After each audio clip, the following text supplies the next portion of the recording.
എല്ലാവർക്കും നമസ്കാരം. 1986 കാലഘട്ടത്തിൽ കോട്ടയത്ത് വഴി ഞാനും ഈ അജുവും, ഇന്ന് അജു ലാലേട്ടന്റെ ഏറ്റവും അടുത്ത സുഹൃത്താണ്, ലാലേട്ടൻ ഫാൻസ് അസോസിയേഷൻ ഉണ്ടാക്കാൻ വേണ്ടി നടന്നൊരു കാലമുണ്ട്. അന്ന് മുതൽ ലാലേട്ടന്റെ അതിഭയങ്കര ഫാനാണ് ഞാൻ. അപ്പൊ 90-ലൊക്കെ സിനിമയിലെത്തിയപ്പോ എന്റെ ഏറ്റവും വലിയ സ്വപ്നമായിരുന്നു ലാലേട്ടന്റെ ഒരു സിനിമ അഭിനയിക്കാൻ പറ്റുമോ എന്നുള്ളത്. മമ്മൂക്കയുടെ കൂടെ തളപതിയിലൊക്കെ അഭിനയിച്ചു. പക്ഷെ 2000 എത്തി അത് സാധിക്കാൻ, രാവണ പ്രഭുവിലൂടെ. പിന്നീട് അങ്ങോട്ട് അദ്ദേഹത്തിനോട് ഏകദേശം 18 സിനിമ ചെയ്തു. പ്രണവ് സിനിമയിലെത്തിയപ്പോൾ ഞാനെടുത്തു, പ്രണവിന്റെ കൂടെ ഒരു സിനിമ കിട്ടിയെന്ന് കൊള്ളാം, ലാലേട്ടനോട് അഭിനയിച്ചതല്ലേ. പക്ഷെ പ്രണവിന്റെ ആയുധപ്പടത്തിലില്ല, ജിത്തു വിളിച്ചില്ല. ഇത് എന്റെ റോളൊന്നും കാണില്ല, അതുകൊണ്ടായിരിക്കും. എനിവേസ് ആ പടം സൂപ്പർ ഹിറ്റായി. പിന്നെ അതിനുശേഷമുള്ള ഒരു സിനിമയിൽ പ്രണവിന്റെ കൂടെ ഞാൻ അഭിനയിച്ചു.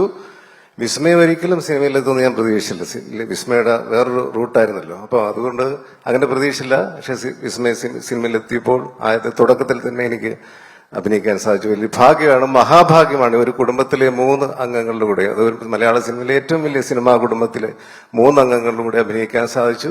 എന്റെ ജീവിതത്തിലെ ഏറ്റവും വലിയ അച്ചീവ്മെന്റ് ആണ്. ഈ അവസരം എനിക്ക് ഒരുക്കുന്ന ജോഡിനോട് ഒരുപാട് നന്ദി. എന്റെ പ്രിയപ്പെട്ട എന്റെ ചങ്ക് ആന്റണി, ഒരുപാട് സന്തോഷം. ആന്റണി കുടുംബത്തിലെ അല്ലെങ്കിൽ ആശീർവാദിലെ ഒരു അംഗം തന്നെയാണ് ഞാൻ.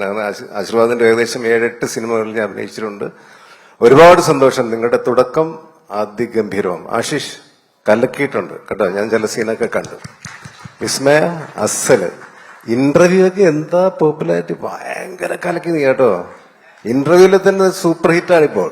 ഇനി പടം ഇറങ്ങി അതിന്റെ അപ്പുറത്ത് ഹിറ്റായിരിക്കും കേട്ടോ. അപ്പൊ രണ്ടുപേർക്ക് ഏറ്റവും വലിയ തുടക്കമാവട്ടെ എന്ന് പ്രാർത്ഥിക്കുന്നു. All the very best. ദൈവം അനുഗ്രഹിക്കട്ടെ. Thank you.